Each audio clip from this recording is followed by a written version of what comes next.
It is my pleasure to interview David Patterson on behalf of the Global Health Law Groningen and the Economic, Social and Cultural Rights Working Group of the Netherlands School of Human Rights Research.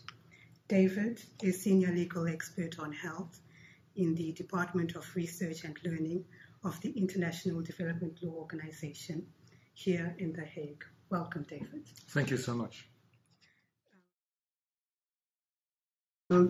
With over 2 decades experience on the challenging area of health, law and development, what first inspired you to embark on this path?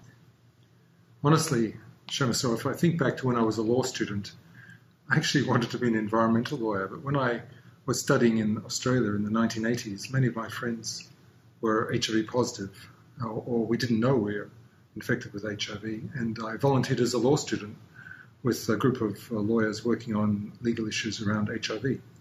And somehow I always kept working on this area, first nationally in Australia and then internationally.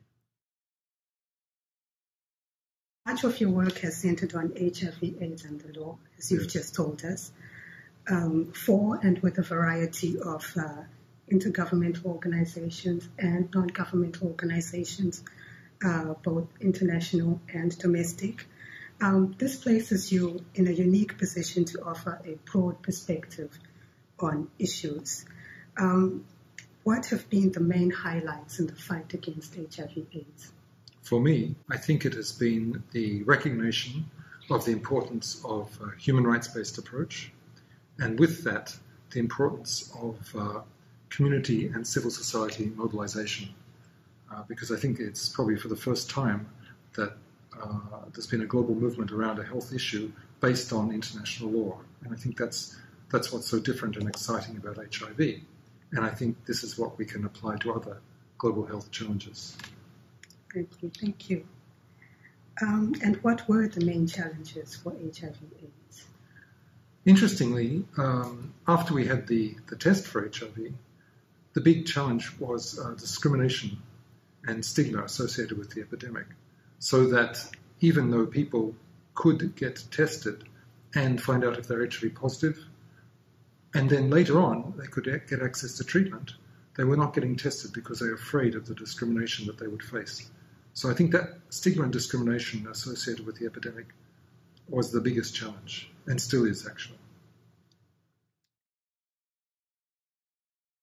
And critics sometimes point out that there is a sort of business as usual mindset and response within human rights and development agencies. Do you recognize any such examples in practice?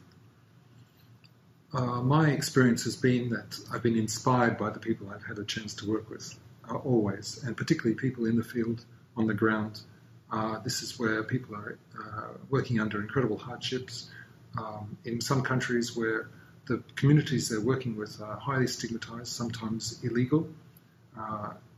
Their practices are illegal, and so people are actually taking a great personal risk, and I really respect my colleagues for that. Yes.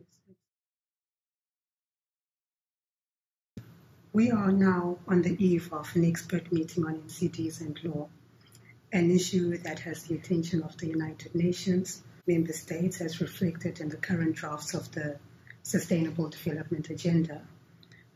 What parallels do you see between the fight against HIV/AIDS on the one hand and NCDs on the other?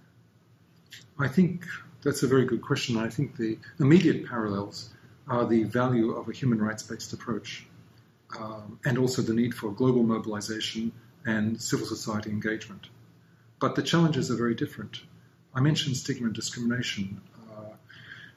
In the context of HIV, that was largely at the community level, but the challenges with NCDs are global and require us to deal with global actors and global players. So it's a different scale, and we'll have to work perhaps a lot much harder as well.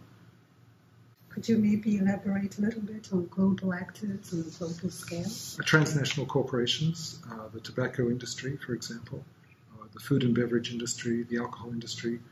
There's no place at the table for tobacco, but we will have to work with the food and beverage industries, and we have to accommodate the need and the opportunity to market food and beverages that sustain and nourish people, with the need to limit the impact of high salt, high fat, and high sugar products. So this is going to be a dialogue, and I think the human rights-based approach will really help us because it points directly to what states' responsibility are in this area.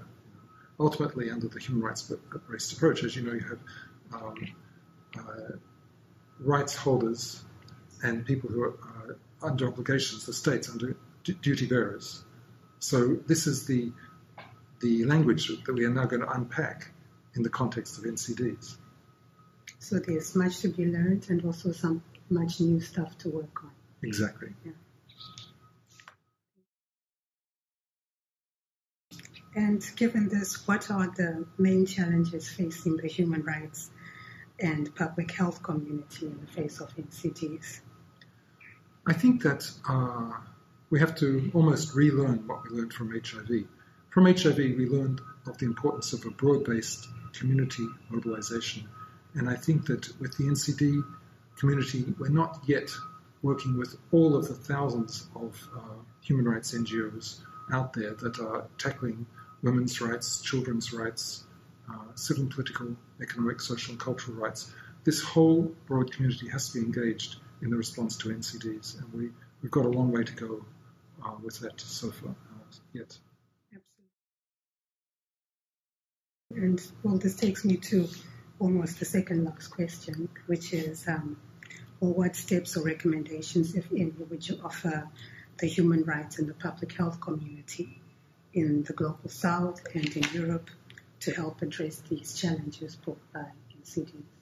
I think the first thing that we need to do is analyze how do existing human rights treaties and frameworks apply to NCDs. We haven't done that yet. So what are state obligations in this area? And once we've identified broadly what state obligations are, then we need to get very detailed. How do we roll these out in practice at national level?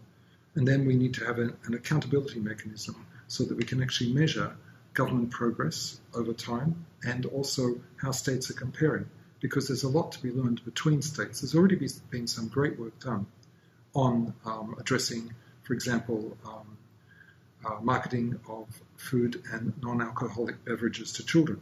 But we need to document and share those best practices. So these are the kinds of things that we should be doing pretty soon. And I imagine the Framework Convention on Tobacco Control would be also an excellent tool. Absolutely. There's a lot we can learn from the mobilization around tobacco. And interestingly, we now have hundreds and hundreds of lawyers around the world who are familiar with tobacco law, and it's not a big stretch for them to start thinking about how that can be applied to other NCDs. This is also very exciting. Indeed. To your Twitter followers, on the 21st of April this year, you asked a very interesting question, which I now pose to you. Do we need international guidelines on NCDs and human rights based on international human rights law? Well, I think they would be a great help, because that's from my experience with HIV. But to get those guidelines, we need probably a resolution of the Human Rights Council, and we need to have a state or a number of member states who would be willing to sponsor such a resolution. So now probably our challenge is to look around and see which states are leading in this area, and is there an appetite amongst member states for this kind of guidance. It is guidance, it's not legally binding, but it does help in the interpretation of the existing treaties. And for that reason, I think it would be a benefit. Absolutely. Thank you very much, David. You're very welcome.